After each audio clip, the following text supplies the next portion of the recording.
നീലാംബരി രചന നീലാംബരി അവതരണം ഷാവുൽ മലയിൽ editing Faisal C M Nooncheri. എനിക്കൊരു ബ്ലാക്ക് കോഫി വേണം വിതൗട്ട് ഷുഗർ, മീൻസ് മധുരം ചേർക്കാത്തത്. പറഞ്ഞുകൊണ്ട് അവൻ തുളസിയെ നോക്കി പുഞ്ചിരിച്ചു. അവരൊരു ചിരിയോടെ അടുക്കളയിലേക്ക് പോയി. അവന്റെ മുഖം വീണ്ടും കടുത്തു. ആ വാതിൽക്കിലേക്ക് അവൻ നടന്നു. വാതിൽ തുറന്നകത്തേക്ക് കടന്നതും ഇരുളിന്റെ കാഴ്ച വരെ മറക്കും വിധത്തിൽ ഇരുട്ടാണെന്ന് വേണം പറയാൻ. ഫോൺ കയ്യിലെടുത്ത് ഫ്ലാഷ് ലൈറ്റ് ഓൺ ചെയ്ത് അവൻ മുന്നോട്ട് നടക്കുമ്പോൾ കേട്ടു ദൂരെയായി ആർത്ത് കരയുന്ന കടവാവലിൻ കൂട്ടത്തിന്റെ ഒച്ച. നീലാംബരി പറഞ്ഞ കഥകളിൽ കേട്ട ഇടനാഴിയിലൂടെ അവൻ മുന്നോട്ട് പോയി. അന്ന് തന്റെ പെണ്ണിനെ ചതച്ച് കൂട്ടിക്കൊണ്ടുപോയ മുറിയിലേക്ക് മറ്റെന്തോ തേടി. കൂടെ കൂടിയ നിഴലുകളെ അവനുണ്ടോ കാണുന്നു. ആരൊക്കെയോ ആർത്തിയോടെ സ്വാഗതം ചെയ്തു അവനെ. അതോ പണ്ടൊരിക്കൽ കൂടെ കൂടിയവനെ പോലെ തോന്നിയിട്ടാവുന്നു. ആത്മാക്കൾക്കും അമ്പരപ്പോ ഉണ്ടായി കാണണം. ഇത്രയും കാലം പിന്തിരിഞ്ഞു നോക്കിയും വിറച്ചും ജപിച്ചും ഭയത്തോടെ പോകുന്നവരെ മാത്രം കണ്ട് തഴമ്പിച്ച ആത്മാക്കൾ അന്തം വിട്ടില്ലെങ്കിലല്ലേ അതിശയമുള്ളൂ. നെഞ്ചും വിരിച്ചൊരുവൻ ഒരിക്കൽ പോലും പിന്നിലേക്ക് അവൻ നോക്കിയില്ല എന്നുള്ളത് മറ്റൊരു അതിശയം. മുഖത്ത് നിറഞ്ഞു നിൽക്കുന്ന അത്രയും എന്തോ തിരയുന്ന ഭാവം. അതൊക്കെ നോക്കി ചാരു ഗോവണി കയറി. നീലാംബരിക്ക് സ്വപ്നത്തിൽ കഥ പറഞ്ഞു കൊടുക്കാൻ. കുറെ മുറികൾ ഇപ്പോഴും ബന്ധനത്തിലാണ്. കുറേയൊക്കെ തുറന്നു കിടക്കുന്നു. അവസാന വാതിൽ തള്ളി തുറന്നും കണ്ടു അന്നത്തെ പൂജയുടെ അവശേഷിപ്പുകൾ. നിലത്തായി കിടക്കുന്ന വിളക്കുകൾ, ഉണങ്ങിയ പൂക്കൾ, എണ്ണ പറ്റി പിടിച്ച നിലം, പൊടിയും ഭസ്മവും കൂടിക്കലർന്ന ഗന്ധം. ആ മുറിയും കടന്ന് മറ്റെന്തെങ്കിലും ഉണ്ടോയെന്ന് അവൻ നോക്കി. ജനലുകളെല്ലാം അടഞ്ഞു കിടക്കുകയാണ്. പഴയൊരു അലമാര കണ്ണിലുടക്കിയതും ജാനത് തുറക്കാൻ ശ്രമിച്ചു. ഇരുപാളിയിലും ചൂണ്ടുവിരൽ മടക്കി കൊട്ടി നോക്കി. ഇല്ല, കേൾക്കുന്ന ശബ്ദത്തിൽ നിന്ന് അകത്തൊന്നുമില്ലെന്ന് അവന് മനസ്സിലായി. പക്ഷെ ആ അലമാരയുടെ സ്ഥാനം അത്ര ശരിയല്ല എന്നൊരു തോന്നൽ അവനിലുണ്ടായ നിമിഷം ഒന്ന് തള്ളി മാറ്റാൻ ശ്രമിച്ചു അവനത്. വല്ലാത്തൊരു പാറുമാണ്. ഏറ്റത്തടിയിൽ പണിയിച്ചതാവുന്നു. പക്ഷെ അവനത് നിസ്സാരം. ഫോൺ ജനൽപ്പടിയിൽ ചായച്ചു വെച്ച് വെളിച്ചം തന്റെ ലക്ഷ്യസ്ഥാനത്തേക്കാക്കി അവനൊന്ന് ആഞ്ഞു തള്ളിയത്. നിലത്തുകൂടിയ അലമാര തെന്നി നീങ്ങി. അവന്റെ ചുണ്ടിന്റെ കോണിൽ ഒരു പുഞ്ചിരി വിരിഞ്ഞു. ഒരു വാതിൽ താഴിട്ട് പൂട്ടി ബന്ധിച്ച ആ വാതിൽ അവൻ തള്ളി തുറക്കാൻ ശ്രമിച്ചു. പറ്റുന്നില്ലെന്ന് കണ്ടതും ഇരു കൈയും കൂട്ടിപ്പിടിച്ച് ഇടത് ഷോൾഡർ കൊണ്ട് ഊക്കോടെ ഇടിച്ചു. നല്ല ബലാണ് നിന്റെ ചെക്കൻ കിട്ടോ. ഒറ്റ തണ്ണിന് പൂട്ടി വരെ പൊട്ടി. ഒപ്പം ചരടുകളും. വാതില് പിളർക്കെ തുറന്നു. കേമൻ. ചാരുവിന്റെ അടക്കം പറച്ചിൽ നീലാംബരി അലോസരപ്പെടുത്തി. വാതിൽ തുറന്നു ചെക്കൻ ഒടുക്കത്തെ തുമ്മൽ തുമ്മി. അവന് ഡസ്റ്റ് അലർജിയാണ്. ജാക്കറ്റിനുള്ളിൽ നിന്ന് കർച്ചീഫ് എടുത്ത് മുഖത്ത് കെട്ടി ഫോൺ കയ്യിലെടുത്ത് അകത്തേക്ക് അടിച്ചുകൊണ്ട് ഉള്ളിലേക്ക് പ്രവേശിച്ചു. വിഗ്രഹങ്ങൾ പോലെ മണ്ണിൽ തീർത്ത രൂപങ്ങളിൽ മഞ്ഞൾ കുറിയും ഉണങ്ങിക്കരിഞ്ഞ ഹാരങ്ങളുടെ അവശിഷ്ടങ്ങളും അവൻ അവിടെ കണ്ടു. കരിപിടിച്ച വിളക്കുകൾക്ക് കൂട്ടായി ഒപ്പത്തിനൊപ്പം രൂപം കൊണ്ട ചിതൽക്കുറ്റുകൾ. ക്യാമറയും തൂക്കി കാടുമേടും ചുറ്റി നടന്നവൻ സർപ്പവാസനയും തിരിച്ചറിഞ്ഞു. സൂക്ഷിക്കണമെന്നവന്റെ മനസ്സ് മന്ത്രിച്ചു. ഒപ്പം കൂടിയവർ ഉറക്കെ പറഞ്ഞു. പാമ്പ് കടിയേറ്റ് മരിച്ചവർ പോലും കൂടെയുള്ളപ്പോൾ പറയാതെ നിവൃത്തിയില്ലല്ലോ. ആരമുറയിടയിലൊക്കെ ആര് കേൾക്കാൻ? നീലാംബരി പറഞ്ഞ കഥകളിലെ വെച്ചാരാധന നടത്തുന്ന മുറി. പണ്ട് മേലാറ്റൂർ മനയിലെ കാരണന്മാർ മരണപ്പെട്ടാൽ അവരുടെ ആത്മാക്കളെ ഇല്ലത്തിനകത്ത് തന്നെ കുടിയിരുത്തുന്ന സമ്പ്രദായം ഉണ്ടായിരുന്നു. നിത്യേന പൂജ നടത്തി കാരണന്മാരെ പ്രീതിപ്പെടുത്തുന്ന ഇടം പിന്നെ വർഷക്കണക്കിലേക്ക് ചുരുങ്ങി. ഇതൊക്കെ അറിയാമായിരുന്നിട്ടും ആ മുറിയോട് ഒരു തരത്തിലുള്ള ബഹുമാനം അവന് തോന്നിയില്ല. സ്ത്രീകളെ കൊന്ന് കുളത്തിൽ താഴ്ത്തിയിട്ട് പുരുഷന്മാരെ വെച്ച് ആരാധിക്കുന്നത് എവിടുത്തെ ന്യായമാണ്? ഫോണിൽ കുറെ ഫോട്ടോകൾ എടുത്തു വെച്ചാൽ കുറച്ചപ്പുറം മാറി മറ്റൊരു മുറി കണ്ടതും അവൻ ആ വാതിൽ ആഞ്ഞു തള്ളി. തുറക്കുന്നില്ല. വല്ലാത്തൊരു ബലമാണതിന്. തുറന്നേ പറ്റുള്ളൂ എന്നൊരുവൻ കട്ടായം കെട്ടിയാൽ എന്തു ചെയ്യും? കുറെ പരിശ്രമങ്ങൾക്കൊടുവിൽ ആ വാതിലും തുറന്നു വെച്ചു.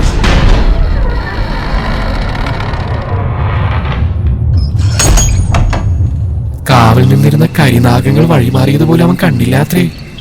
അവർക്ക് അറിയാമായിരുന്നു അത്രേ ആഭരണ പെട്ടി കക്കാൻ വന്നവനല്ലെന്ന്. അവന്റെ നീതി മറ്റെന്തോ ആള് പോലും. സുന്ദരനാട്ടോ നിന്റെ ചെക്കൻ. നീലാംബരിയുടെ കാതിൽ അകത്തളത്തിൽ നടക്കുന്ന രഹസ്യം പതിയെ പറഞ്ഞു കൊടുത്തു ചാരു. നിറയെ സാധനങ്ങൾ തിങ്ങി നിറഞ്ഞ മുറി. പെട്ടികൾ, ഭംഗിയുള്ള കസേരകൾ, വലിയ വെങ്കല പാത്രങ്ങളും മോട്ട് വിളക്കുകളും.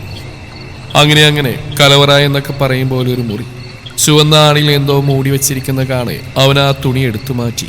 ഒരു വലിയ ആഭരണപ്പെട്ടി. മണിച്ചിത്രത്താഴ് സിനിമയിൽ താക്കോൽ കണ്ടുപിടിക്കാൻ ശോഭന കഷ്ടപ്പെട്ട പോലെയൊന്നും അവൻ മെനക്കെട്ടില്ല. നിലത്തുനിന്നൊരു ചെറിയ വിളക്ക് കയ്യിലെടുത്ത് ഒറ്റത്തട്ടിൽ പൂട്ട് പൊട്ടിച്ചു. തുറന്നു ചെക്കൻ താടിക്ക് കൈ കൊടുത്ത് ഒരേ നിൽപ്പ് നിന്നു. നിറയെ ആഭരണങ്ങൾ. സ്വർണം തന്നെ ആവണം. കുഴഞ്ഞു മറിഞ്ഞ കിടപ്പാണ്. നാഗവലിയാവാൻ നിൽക്കാതെ ഒരു പുച്ഛത്തോടെ അവനെ നടക്കുമ്പോൾ മനസ്സിൽ കൽപ്പനയെ ഓർമ്മ വന്നു അവന്. തള്ള ഇതിലിട്ട് പൂട്ടണം. കേമൻ. ആരൊക്കെയോ പറഞ്ഞു. ആഭരണങ്ങളിൽ തൊട്ടാൽ കരിനാഗൻ കണ്ണിൽ വിഷം ചീറ്റി കാഴ്ച മറക്കൂത്രേ. നീ അവനോട് അത് പറഞ്ഞു കൊടുക്കാത്തത് എന്തേ കുട്ടി? ചാരുവിന്റെ ചിരി നീലാംബരിയെ ശല്യപ്പെടുത്തി.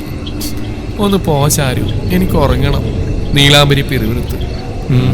നിന്നെ ഉറക്കിയിട്ടുണ്ടാവില്ല അവൻ അല്ലേ? ചുമരിൽ ചാരി വെച്ചിരിക്കുന്ന ഒരു സുന്ദരിയുടെ ഛായാചിത്രം അവൻ കണ്ടു. അവൻ ആ മുഖത്തേക്ക് ഉറ്റുനോക്കി നിന്നു. അതിസുന്ദരിയായ ഒരു പെൺകുട്ടി. അപ്പോഴാണ് നിലത്തായി കീറിയ ദ്രവിച്ച നിലയിൽ ഒരു ബാഗ് ജാന്റെ കണ്ണിലുടക്കിയത്. അവന്റെ ഉള്ളൊന്ന് കാളി. ബാഗിനടുത്തേക്ക് അടിവെക്കുമ്പോൾ വല്ലാത്തൊരു ഇടർച്ച തോന്നി അവന്. പതിയെ കുനിഞ്ഞ് ബാഗ് കയ്യിലെടുത്തതും ബാഗിന്റെ അവശിഷ്ടങ്ങൾ പിന്നിപ്പറഞ്ഞ് കയ്യിൽ വന്നു. ഒപ്പം ഭാരമേറി എന്തൊക്കെയോ നിലത്തേക്ക് ചിതറി വീണു. ജാക്കറ്റുകൾ, ഷർട്ടുകൾ, പാൻറ്റുകൾ. അവിടെയൊക്കെ ഇടയിൽ തന്നെ ഒളിഞ്ഞു നോക്കുന്ന ഒരു കണ്ണ്, ക്യാമറ, ഒപ്പം വലിയ 2 ഡയറി. ആ നിമിഷം തലക്കടി കിട്ടിയ പോലെ ജാൻ നിലത്തായി മുട്ടൂത്തിപ്പോയി. അവന്റെ മുഷ്ടി ചുരുണ്ടു, ഞരമ്പുകൾ വലിഞ്ഞു മുറുകി, കണ്ണുകൾ ചുമന്ന് കലങ്ങി. വിറച്ചുകൊണ്ട് അവൻ അവ കയ്യിലെടുത്തു. കിട്ടിയതൊക്കെയും നെഞ്ചോരം ചേർത്ത് പിടിച്ച് ജാൻ മുറിവിട്ടിറങ്ങുമ്പോൾ മറ്റൊരു മുറിയുടെ മൂലയിൽ ഒരുവൻ നിലത്തിരുന്ന് മുട്ടുകാലിൽ മുഖം ചേർത്ത് തേങ്ങുന്ന ജാൻ കണ്ടില്ല. കാണാൻ കഴിയില്ലല്ലോ. കാറിനുള്ളിൽ കയറി ഏറെ നേരം കണ്ണടച്ചിരുന്നു ജാൻ. നേരം വെളുത്ത് തുടങ്ങിയിരിക്കുന്നു. മാറാനുള്ള വസ്ത്രവും എടുത്ത് അവൻ പുറത്തെ ബാത്റൂമിൽ നിന്നൊന്ന് ഫ്രഷായി ഇറങ്ങി തിരികെ ഉമ്മറത്തേക്ക് കയറിയിരുന്നു. കുഞ്ഞെ എവിടെ പോയതാ? ഞാൻ കാപ്പിയും കൊണ്ട് ഇവിടെ മുഴുവനും നോക്കി. ഓ, ഞാൻ കാറിലായിരുന്നു. ഈ മഴയത്ത് കുളിച്ചോ? പനിയോ മറ്റോ വരില്ലേ? ചൂടോടെ ഈ കാപ്പി കുടിക്ക്. തുളസി നീട്ടിയ കാപ്പിയുമായി അവനൊന്നും മിണ്ടാതെ അകത്തേക്ക് കയറി. മനസ്സിൽ എത്രയും പെട്ടെന്ന് ഇവിടുന്ന് മടങ്ങണമെന്ന ചിന്തയുണ്ടായിരുന്നു അവനിൽ. ഇനി ഇവിടെ നിന്നാൽ താൻ ഇവിടെയുള്ളവരെ കൊന്നു തള്ളുമെന്ന് തോന്നിപ്പോയി അവന്. പാടില്ല ആ ഡയറികൾ. അത് മുഴുവൻ വായിച്ചിട്ട് വേണം ഇവറ്റകളുടെ വിധി എഴുതാൻ. അവൻ ഗോവണി കയറി മുകളിലെത്തി. ജോഗറിന്റെ പോക്കറ്റിൽ നിന്നും ചാവിയെടുത്ത് വാതിൽ തുറന്ന് അകത്ത് കയറി വാതിലടച്ച് കുറ്റിയിട്ട ശേഷം ബ്ലാക്ക് കോഫി മേശമേൽ വെച്ച് നീലാംബരി എന്നവൻ പൊതച്ചു മൂടി കിടപ്പാണ്. മഞ്ഞുമൂടിയ അന്തരീക്ഷം. നീലാംബരി എഴുന്നേൽക്കണില്ലേ? അവൾ കണ്ണു ചിമ്മി തുറന്നു. കട്ടിലിരിക്കുന്ന സുന്ദരിയെ കണ്ട് അവൾ പുഞ്ചിരിച്ചു. കുട്ടി വന്ന പോലെ അവനും വന്നു കേട്ടോ. ഞാൻ പറഞ്ഞില്ലേ അവനും അതൊക്കെ തേടി വരുമെന്ന്. ഇപ്പൊ വിശ്വാസായില്ലേ കുട്ടിക്ക്? അവനെല്ലാം കണ്ടുപിടിച്ചു. അവന്റെ ആടെ അവൻ കൊണ്ടുപോയിനി. ഒന്ന് പോയേ ചാരു, എന്റെ ഉണ്ണിയേട്ടനൊന്നും അറിയില്ല. നീലാംബരി ചിനുങ്ങിക്കൊണ്ട് വീണ്ടും കണ്ണുപൂട്ടി. ചാരുമതിയുടെ ചിലമ്പിച്ച ചിരിക്കൊപ്പം അകന്നുപോകുന്ന പാദസരത്തിന്റെ കിലുക്കം. നീലാംബരി ഒരിക്കൽ കൂടി കണ്ണ് ചിമ്മി തുറന്നു. ജനൽപ്പടിയിൽ തപ്പി ഫോൺ കയ്യിലെടുത്തു. 6 മണി ആവുന്നേയുള്ളൂ. നല്ല മുല്ലപ്പൂ വാസനയും തണുപ്പും. ഒന്ന് കുളിർന്നുകൊണ്ട് അവൾ തിരിഞ്ഞു നോക്കിയതും കണ്ടു. തൊട്ടരികിൽ ഇടത് കൈയിൽ തലതാങ്ങി തന്നെ നോക്കി കിടക്കുന്നവനെ. പെട്ടെന്ന് അവൾക്ക് എന്തോ നാണം വന്നു. അവളൊന്ന് പുഞ്ചിരിച്ചതും അവനും അതുപോലെ ഒന്ന് പുഞ്ചിരിച്ചു. എന്തോ ഓർത്തെന്ന പോലെ അവളൊന്ന് തലകുടഞ്ഞു. സ്വപ്നം. അതെ, ഈ സീൻ താൻ സ്വപ്നം കണ്ടിട്ടുണ്ട്. അന്ന് ആശുപത്രിയിൽ കിടക്കുമ്പോൾ താൻ അവസാനം കണ്ടത് ഈ സ്വപ്നമാണ്. പണ്ട് മുതലേ കാണുന്ന സ്വപ്നങ്ങളിലെ പുരുഷന് ആദ്യമായി ജാന്റെ രൂപം വന്ന് ഈ സ്വപ്നത്തിലാണെന്ന് ഓർത്തു അവൾ. അന്തം വീട്ടിൽ കിടക്കുന്നവളുടെ മൂക്കിലും തൊട്ട് ജാൻ. ഉണ്ണിയേട്ടൻ കുളിച്ചോ? കുളിച്ചു. അപ്പൊ ഞാൻ വേഗം കുളിച്ചിട്ട് വരാം. എഴുന്നേൽക്കാൻ തുടങ്ങിയവളെ വലിച്ച് ബെഡിലേക്ക് ഇട്ടു അവൻ. ഒപ്പം അവളുടെ കഴുത്തിലേക്ക് മുഖം പൊഴുത്തി പതിയെ കടിച്ചു. ഉണ്ണിയേട്ടാ, എന്തൊരു മാണാതില നിനക്ക്. ഭ്രാന്ത് പിടിപ്പിക്കും നീ എന്നെ. ആഞ്ഞു മണത്തോണ്ടാണ് അവനത് പറഞ്ഞത്. ഉണ്ണിയേട്ടിന് നല്ല മണ, ഇപ്പൊ കുറെ കൂടി. നിനക്ക് ഭ്രാന്ത് പിടിക്കുന്നുണ്ടോ? അവളില്ലെന്ന് വിലങ്ങനെ തലയാട്ടി. പിന്നെ നോക്കട്ടെ. അതും പറഞ്ഞ് ആൾ എന്റെ കഴുത്തിലേക്ക് മുഖം പൊഴുത്തി ആഞ്ഞു മണത്തു. എന്നിട്ട് അവിടെ ആകെ മൂക്ക് കൊണ്ടൊരുമി. അവൻ പതിയെ ബെഡിലേക്ക് ചാഞ്ഞു പോയി. അവളെ തന്നെ മേലേക്ക് കയറ്റി കിടത്തി അവൾക്ക് വഴങ്ങിക്കിടന്നു. മതി, ഞാൻ പോയി കുളിച്ചിട്ട് വരാം. ഇവിടെയുള്ള പ്രേതങ്ങളൊക്കെ എഴുന്നേറ്റ് കാണും. അവൾ ചാടിപ്പിടഞ്ഞുകൊണ്ട് എഴുന്നേറ്റു. അവനങ്ങനെ മലർന്നു കിടന്ന് അവളെ തന്നെ നോക്കി കിടന്നു. ഇനി ഉണ്ണിയേട്ടൻ കുറച്ച് ഉറങ്ങിക്കോ, ഞാൻ പോയിട്ട് വേഗം വരാം. അവനെയും നോക്കി വാതിലും ചാരി അവൾ താഴേക്ക് പോയി. തണുത്ത വെള്ളം കുളിക്കാൻ അവൾക്ക് നന്നേ മടി തോന്നി. ദേഹത്തേക്ക് വെള്ളം വീഴുമ്പോൾ തണുപ്പിന് പുറമേ നീറിപ്പുകയുന്ന ശരീരത്തിലേക്ക് ഒരു കൗതുകത്തോടെ അവൾ നോക്കി. ഈ ഒരു അനുഭവം തനിക്ക് പുതിയതല്ല. അടികൊണ്ട് മുറിഞ്ഞ ദേഹവുമായി ഇതിനേക്കാൾ വേദന അനുഭവിച്ച് കുളിച്ചിട്ടുണ്ട് താൻ. പക്ഷേ ഇതങ്ങനെയല്ല. സുഖമുള്ളൊരു അനുഭൂതി അവളെ പുൽകി. എത്ര വിളിച്ചിട്ടും ജാൻ ഭക്ഷണം കഴിക്കാനായി താഴേക്ക് വന്നില്ല. വേണ്ട എന്ന് കട്ടായം കെട്ടി ചെക്കൻ. ഒരു പാത്രത്തിൽ കട്ട് ചെയ്ത പഴുത്ത പപ്പായുമായി അവൾ മുകളിലേക്ക് കയറി. നീലാംബരിയുടെ മുറിയിലെ മേശമേൽ കയറി കാലുമാട്ടി ഫോണും തോണ്ടിയിരിക്കുകയാണ് ജാൻ. ഒരു റെഡ് ടീഷർട്ടും ബ്ലാക്ക് ജോഗറുമാണ് വേഷം. അവളെ കണ്ടത് കയ്യിലെ പ്ലേറ്റിലേക്ക് നോക്കിയ ശേഷം അവൻ വീണ്ടും ഫോണിലേക്ക് തന്നെ നോക്കി. അവൻ്റെ അടുത്തേക്ക് വന്ന് ഫോൺ പിടിച്ചു വാങ്ങി മേശമേൽ വെച്ച് അവൻ്റെ കാലുകൾക്കിടയിലേക്ക് അവൾ കയറി നിന്നു. അവൻ്റെ കണ്ണുകൾ അവളുടെ മുഖമാകെ പരക്കം പാഞ്ഞു നടന്നു. നെറുകയിൽ ചാർത്തിയ സിന്ദൂര ചുമപ്പാണ് പെണ്ണിന്റെ ചുണ്ടുകൾക്കെന്ന് കാണെ അവൻ സ്വയം ഒന്ന് ചുണ്ട് നുണഞ്ഞു. ആ നനവ് പറ്റിയ ചുണ്ടിലേക്ക് പപ്പായയുടെ ചെറുകഷ്ണം അവൾ ചേർത്ത് വെച്ചതും അവനറിയാതെ വായ തുറന്നുപോയി. അവളുടെ മുഖം മുഴുവൻ കണ്ണുകൾ കൊണ്ട് പരതി അവൻ കഴിച്ചുകൊണ്ടിരുന്നു. ഓരോ തവണ അവന്റെ വായിലേക്ക് വെച്ച് കൊടുക്കുമ്പോഴും അവന്റെ ചുണ്ടും നാവും അവളുടെ വിരലുകളെയും ചേർത്ത് നുണഞ്ഞ് വിട്ടുകൊണ്ടിരുന്നു. അവന്റെ ആ വശ്യത അവളിൽ വല്ലാത്തൊരു പിടപ്പുണ്ടാക്കി. ഇത്രയും നാളും പരസ്പരം പ്രണയിച്ചിരുന്നു. എങ്കിൽ കൂടിയും ഇത്രയും നേരമൊന്നും ഈ മനുഷ്യനെ തനിക്ക് ഇങ്ങനെ കാണാൻ കിട്ടിയിരുന്നില്ല.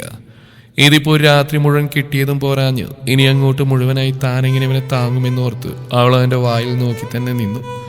കഴിക്കുമ്പോഴുള്ള അവന്റെ വായുടെ ചലനത്തിൽ പോലും വല്ലാത്തൊരു വശ്യതയാണെന്ന് തോന്നിപ്പോയി അവൾക്ക്. പെട്ടെന്നാണ് അവളുടെ ചുണ്ടിലും പപ്പായയുടെ മധുരം അനുഭവപ്പെട്ടത്. ഒരു കഷ്ണം കയ്യിലെടുത്ത് അവളുടെ ചുണ്ടിൽ മുട്ടിച്ചു അവൻ. അവൾ വായ തുറന്നു. പപ്പായക്കൊപ്പം അവന്റെ 3 വിരലുകൾ കൂടി വായ്ക്കുള്ളിലേക്ക് കടന്നിരുന്നു. അവന്റെ നോട്ടത്തിൽ കുടുങ്ങിക്കിടന്നവൾ അവന്റെ വിരലുകളെയും ചേർത്ത് നുണഞ്ഞുപോയി. അവളുടെ വായിൽ നിന്നും പുറത്തെടുത്ത വിരലുകൾ അവൻ സ്വയം ഒന്ന് നുണഞ്ഞ ശേഷം അവളുടെ പിൻതലയിൽ കൈ ചേർത്ത് ആദരങ്ങൾ പാനം ചെയ്യാനെന്നവൺ അവനിലേക്ക് വലിച്ചടുപ്പിച്ചു. പോണിയേട്ടാ, കുറുമ്പാട്ടാതെ വലിയ കഴിക്കാൻ നോക്ക്. കാൽ വിറപ്പിച്ചുകൊണ്ട് തന്നെ അടിമുടി നോക്കി ഗൗരവത്തോടെ ഇരിക്കുന്നവനൊരു ചിരിയോടെ ഊട്ടി അവളും. വാവുണ്ണിയേട്ടാ, താമരപ്പൂക്കൾ കാണണ്ടേ? വല്ലാത്തൊരു ആവേശമായിരുന്നു നീലാംബരിയിൽ. അവനൊരു ചിരിയോടെ അത് നോക്കി നിന്നു. എന്താ നോക്കുന്നേ? ദേ പൂക്കൾ കണ്ടോ? അവന്റെ കൈവിട്ട് അവൾ വേഗത്തിൽ താഴേക്ക് പടവുകൾ ഇറങ്ങി. ജാൻ എന്ന സംരക്ഷണ കവചം കൂടെയുള്ളതിന്റെ ആവേശമാണ് പെണ്ണിന്. ഈ പെണ്ണ് കൂടെയുള്ളപ്പോൾ താൻ എങ്ങനെയാണ് തന്റെ മനസ്സ് മറ്റു ചിന്തകളിലേക്ക് വ്യതിചലിപ്പിക്കുക എന്ന് ഓർത്തുപോയി അവൻ. വെള്ളത്തിന് മുകളിലൂടെയുള്ള പാതയിലേക്ക് നീലാംബരി പാവാട ഉയർത്തിപ്പിടിച്ച് നടന്നു നീങ്ങുന്നു അവൻ നോക്കി നിന്നു. കുറച്ച് പൂക്കളുമായി അവൾ എൻ്റെ അടുത്തേക്ക് ഓടി വന്നു. ഉണ്ണിയേട്ടാ നോക്കിയേ, താമരപ്പൂവ്. Oh really? എനിക്കറിയില്ലായിരുന്നു. ഒരു ചിരിയോടെ ജാൻ പറയുമ്പോൾ അവളുടെ മുഖമൊന്ന് കൂർത്തു. കൂർപ്പിക്കല്ലേ, കൂടുതൽ കൂർപ്പിച്ചാലേ ഞാനിങ്ങ് കടിച്ചെടുക്കും ഇത്. പോടാ. താമരപ്പൂക്കളിലെ വെള്ളം അവന്റെ മുഖത്തേക്ക് വീശി പറഞ്ഞവൾ. പോടാന്നോ രീതി? അവനവൾ വലിച്ച് ദേഹത്തേക്ക് ഇട്ടു. തിരികെ പോവാന്നില്ല, എനിക്ക് പറ്റുന്നില്ല പെണ്ണെ. എവിടെ പോവാന്ന്? ഇപ്പൊ നിന്റെ റൂമിൽ പോവാം. കുറച്ച് കഴിഞ്ഞ് നമുക്ക് മാൻഷനിലേക്ക് പോവാം. രാത്രിക്ക് മുന്നേ എത്തണമെന്നില്ല. I need you tonight. I won't miss that. വാ, റൂമിലേക്ക് പോവാം പ്ലീസ്. അവന്റെ ശ്വാസം കനത്തു. അവളൊന്ന് ചുറ്റും നോക്കി. ആരുമില്ല. നാണത്തോടെ അവളൊന്ന് ചിരിച്ചു. ആ ചിരിയിൽ വശ്യമായതെന്തോ ഒളിഞ്ഞിരിക്കും പോലെ അവന് തോന്നി. അവൾ അവന്റെ കൈ പിടിച്ച് പടവുകൾ ഇറങ്ങി. വെള്ളത്തിൽ തട്ടി നിൽക്കുന്ന വീതി കൂടിയ പടവിൽ അവൻ അവളെ ഇരുത്തി. അവൾ അവന്റെ അരികിലായി ചേർന്നിരുന്നു. മഴത്തുള്ളികൾ പഞ്ചസാരത്തരികൾ പോലെ നേർത്തതായിരുന്നു. അവൻ അവളുടെ ഇടുപ്പിലൂടെ ഒന്ന് ചുറ്റിപ്പിടിച്ച് അവളെ തന്റെ ദേഹത്തേക്ക് അടുപ്പിച്ചു. അവളൊന്ന് പിടഞ്ഞുകൊണ്ട് അവളുടെ വലത് കൈ അവന്റെ ഇടുപ്പിലായി ചുറ്റി. അവന്റെ കണ്ണുകൾ അവളുടെ മുഖമാകെ അലഞ്ഞു നടന്നു. ഒരു വേള അവന്റെ തിളങ്ങുന്ന കണ്ണുകൾ അവളുടെ ചെമ്പൻ കണ്ണുകളുമായി ഇടഞ്ഞു. ഇടുപ്പിലുള്ള പിടി അവനൊന്ന് മുറുക്കിയ നിമിഷം അവളൊരു ഏങ്ങലോടെ കണ്ണുകൾ അടച്ചു. അവളുടെ പാതി തുറന്ന തുടുത്ത ചുണ്ടുകളിലേക്ക് അവനെ നോക്കി. കൈവിരലുകൾ അവളുടെ ഇടത് കവിളിൽ അമർത്തി തള്ളവിരൽ കൊണ്ട് അവൻ ആ ചുണ്ടുകളൊന്ന് തലോടി. അവന്റെ ശ്വാസഗതി ഉയർന്നു വന്നു. അവന്റെ മുഖം അവൾക്ക് നേരെ താഴ്ന്നു വന്നു. അവളുടെ കീഴ്ചുണ്ടിന് താഴെയുള്ള മറുകിൽ അവൻ നാവുകൊണ്ട് തലോടി. അവൾ പെട്ടെന്ന് ഞെട്ടി കണ്ണുകൾ തുറന്നു. അവൻ ഒട്ടും വൈകിക്കാതെ അവളുടെ മറുകിനെ അവന്റെ നാവിൽ ഒഴിഞ്ഞ് ചുണ്ടുകൾ കൊണ്ട് കോർത്തു വലിച്ചു. അവളൊന്ന് പുളഞ്ഞുകൊണ്ട് അവന്റെ മുതുകിൽ വിരലാഴ്ത്തി. മറ്റൊരു കൈ സ്വയം താവണിയിലായി മുറുകി. അവന്റെ ചുണ്ടുകൾ അവളുടെ ചുണ്ടുകളിൽ നിന്നും കഴുത്തിലേക്ക് അരിച്ചിറങ്ങുമ്പോൾ അവൻ അവളെ ഒന്ന് ചായച്ചു പടവിൽ കിടത്തി. മഴത്തുള്ളികൾ വീണ അവളുടെ ശരീരത്തിൽ അവന്റെ കണ്ണുകൾ ഓടി നടന്നു. തന്റെ ഇടത് കൈ തണ്ടയിൽ കിടക്കുന്ന നീലാംബരിയെ ജാൻ വല്ലാത്തൊരു ഭാവത്തിൽ നോക്കി. അവൾ ചെറുതായി കിതക്കുന്നുണ്ടായിരുന്നു. ഉയർന്നു പൊങ്ങുന്ന മാറിടങ്ങളും പാതി തുറന്ന ചുണ്ടുകളും വശ്യമാർന്ന നോട്ടവും അവളിലേക്ക് അവനെ വീണ്ടും അടുപ്പിച്ചു. വലത് കൈകൊണ്ട് താവണി വകഞ്ഞു മാറ്റി അവൻ അവളുടെ നാഭിച്ചുഴിയുടെ മുകളിലൂടെ കൈകൾ അമർത്തി. ഒരു കുറുകലോടെ അവൾ വില്ല് പോലെ വളഞ്ഞു. ആ നിമിഷം തന്നെ അവൻ അവളുടെ കഴുത്തിലേക്ക് മുഖം പൂഴ്ത്തി. അവിടമാകെ അവന്റെ നാവും ചുണ്ടും മുഴുകി നടന്നു. വേണ്ട, ആരും കാണും.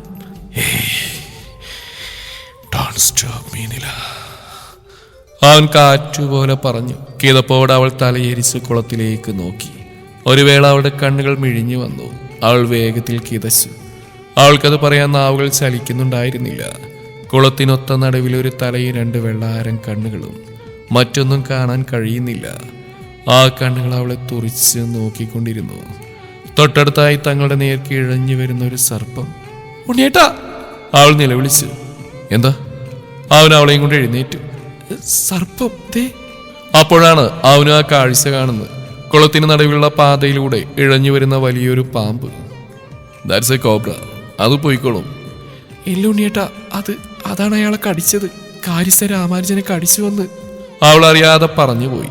പറഞ്ഞ ശേഷമാണ് താൻ എന്താണ് പറഞ്ഞതെന്ന് അവൾ ഓർത്ത്. ഒരു പകപ്പോടെ അവൾ ജാനെ നോക്കി. അവന്റെ കണ്ണുകളൊന്ന് ചുരുങ്ങി. പാവം, ഓർക്കാതെ പറഞ്ഞു പോയതാ. അവളുടെ അച്ഛൻ രാമാനുജനല്ലെന്ന് അവൾക്ക് അറിയാവുന്ന പോലെ തന്നെ തനിക്കും അറിയാമെന്ന് അവൾക്ക് അറിയില്ലല്ലോ. ഗോവണി കയറി മുകളിലേക്ക് പോകുമ്പോഴും തൊട്ടുമുമ്പടന്ന കാര്യങ്ങൾ ഓർത്ത് അവൾ ഭയപ്പെട്ടു. ഉണ്ണിയേട്ടാ, ഞാൻ ഈ നടന്നൊക്കെ സ്വപ്നത്തിൽ കണ്ടിട്ടുണ്ട്. വാട്ട്? സത്യം ഉണ്ണിയേട്ടാ, കണ്ടിട്ടുണ്ട്. അവൻ കണ്ണു ചുരുക്കി അവളെ നോക്കി. ആദ്യമായിട്ട് കിരണേട്ടനെ ഞാൻ കണ്ട ആ ദിവസം എൻ്റെ കയ്യിലുണ്ടായ മുറിവിൽ കെട്ടാൻ ചെറിയൊരു ടവല് തന്നു കിരണേട്ടൻ.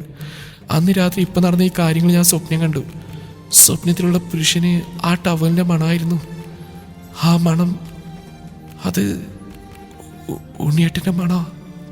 അവൾ അലമാര തുറന്ന് വസ്ത്രങ്ങൾക്കിടയിൽ നിന്നൊരു ടവലെടുത്ത് അവന് നേരെ നീട്ടി. ഓ, അപ്പൊ നമ്മൾ നേരിട്ട് കാണും മുമ്പ് നിനക്കിനെ അറിയായിരുന്നു അല്ലേ? കൊള്ളാലോ. ഒരു തമാശ പോലെയാണ് ജാനത് പറഞ്ഞ്.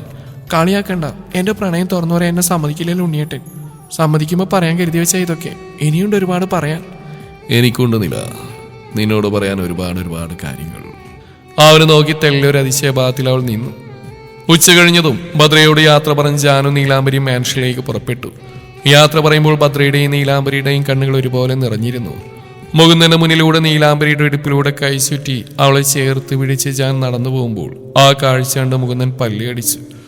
തന്റെ കളിപ്പാട്ടം തട്ടിയെടുത്തവനെ കൊല്ലാനുള്ള വെറി അവന്റെ മനസ്സിൽ നിഴലിച്ചു. ആ നേരം തന്നെയാണ് ശശിധരനും ഫാമിലിയും തിരികെ അവരുടെ വീട്ടിലേക്ക് പുറപ്പെട്ടതും. കൽപ്പന ധരിപ്പിച്ച ചില കാര്യങ്ങൾ ശശിധരനിലും ദത്തലിനും ചെറിയൊരു ഭയം നിറച്ചിരുന്നു. തങ്ങൾ കുഴിച്ചു മൂടിയ രഹസ്യങ്ങളൊന്നു മാത്രമേ ഉള്ളൂ എന്ന് അവർക്ക് ഉറപ്പുണ്ട്. ഒന്നുകിൽ നീലാംബരിക്ക് വേണ്ടി, അല്ലെങ്കിൽ ജാനി കുടുംബത്തിൽ വന്ന് കയറിയതിന് പിന്നിൽ ലക്ഷ്യങ്ങൾ വേറെ ഉണ്ടായിരിക്കണം. അത്ര തന്നെ ശശിധരനും ദത്തനും ചിന്തിച്ചു കൂട്ടിയെങ്കിലും ജാന്റെ രൂപവും ഭാവവും പഴയ ചില കാര്യങ്ങളുടെ ഓർമ്മകളിൽ അവരെ ഭയപ്പെടുത്തി തുടങ്ങിയിരുന്നു.